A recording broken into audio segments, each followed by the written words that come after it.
Por iso queremos falar hoxe en directo cunha desas víctimas do accidente de Angrois. Ela é Lidia. Lidia, moi boas tardes. Hola, boa tarde. Bueno, Lidia, Boa tarde. é inevitable que cunha traxedia ferroviaria destas características como a que se acaba de vivir en Córdoba non che remova algo de todo o que viviches ti, non? Sí, é imposible que non o faga. O sea, é imposible porque ao final, bueno, pois son casos parecidos, situacións parecidas e bueno, supoño que mellor os que pasamos por eso, perdón, somos quen de poñernos na súa pel. E bueno, son momentos difíciles. Para eles máis que para ninguén. Lidia, coñecémonos ben, non é a primeira vez que falamos e sei que hoxe está sendo, de verdade, hoxe quero lembrarme moito das vítimas de Angrois aquí en Santiago de Compostela, porque sei que o estades pasando mal, só hai que verte a ti. E ti sempre fuches unha persoa máis que optimista, sempre contache a tua historia coa intención de axudar, e eu creo que hoxe tamén, Lidia, 13 anos despois, case 13 anos despois, podes seguir axudando. E despois do terror, do pavor vivido, pois aquí estás, Lidia, e obviamente hoxe tens que falar a xente de Córdoba, non? Sí, eu ao final, como ben dís, o único que lles podo trasladar, que, bueno, evidentemente é unha amargura para todas esas persoas que quedaron aí, igual que quedaron aí casi 13 anos en Santiago, para todas as súas familias, non vai haber ningunha palabra que ninguén lles poda decir que lles poida axudar en estes momentos. Pero eu penso moito en esa xente que está no hospital e en esa xente que quedou ferida, non? Porque ao final, bueno, pois foi o mesmo que me pasou a min, e como tomei eu e o sigo tomando,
para todos eles e para todos os familiares, porque eu sei perfectamente que o van necesitar.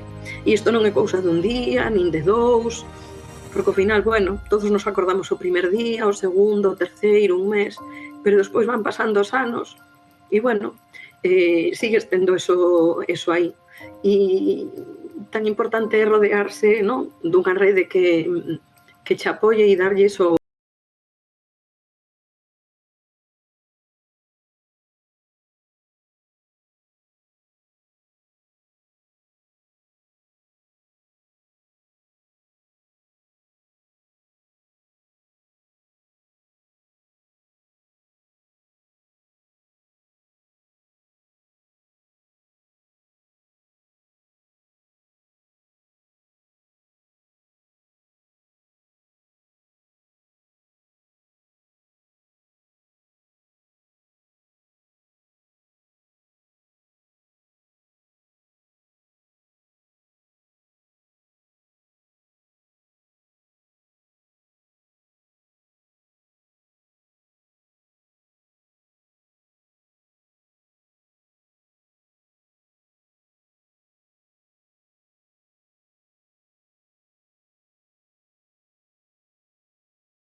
a levas aí para sempre, tanto as físicas como as psicolóxicas. Bueno, as físicas ao final ás veces teñen parche, outras non, aprendes a vivir con elas, pero as psicolóxicas son as máis complicadas, polo menos para min. Lidia, de feito ti és un exemplo perfecto do que seguramente hoxe están pasando moita xente ali en Córdoba, que é preguntarse por que a min, por que a nós, porque ti, Lidia, poucas veces collías aquel tren do que viñas de Madrid, ti sí que estabas traballando en Madrid, pero soías vir en avión, e aquel día casi que che cadrou e seguramente te plantexaches en moitas ocasións por que a min, e son das preguntas cas que acabas de dicir ti, buscar axuda e loitar contra elas, verdade? Sí, mira, eu, aínda que parezca mentira, nunca me preguntei, creo, que por que a min.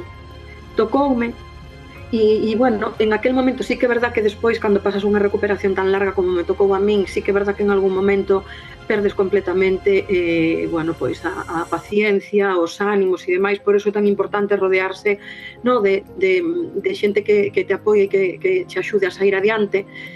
Pero eu, en estes momentos, e recordo cando estaba no hospital, estes primeiras horas, primeiros días, eu o único que facía, e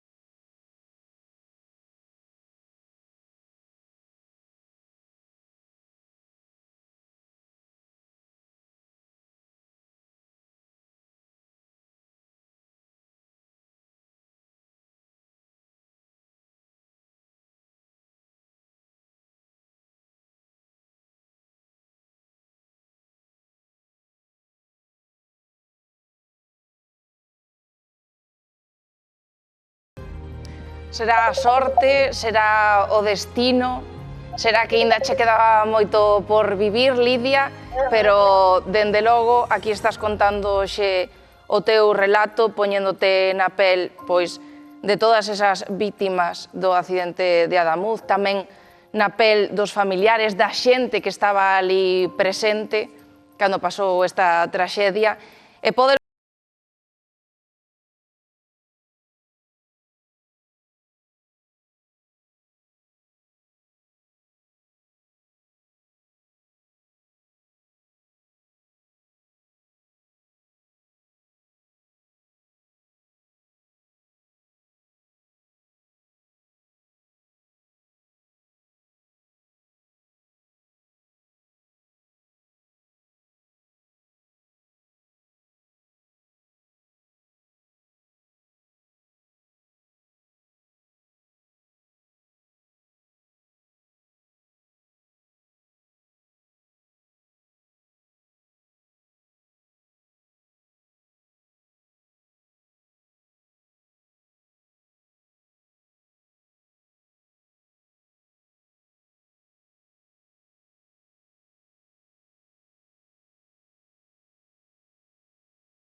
De Angrois, que hoxe non estades pasando un día moi fácil, foron anos de moita loita moi dura e hoxe o día tamén está sendo moi complicado.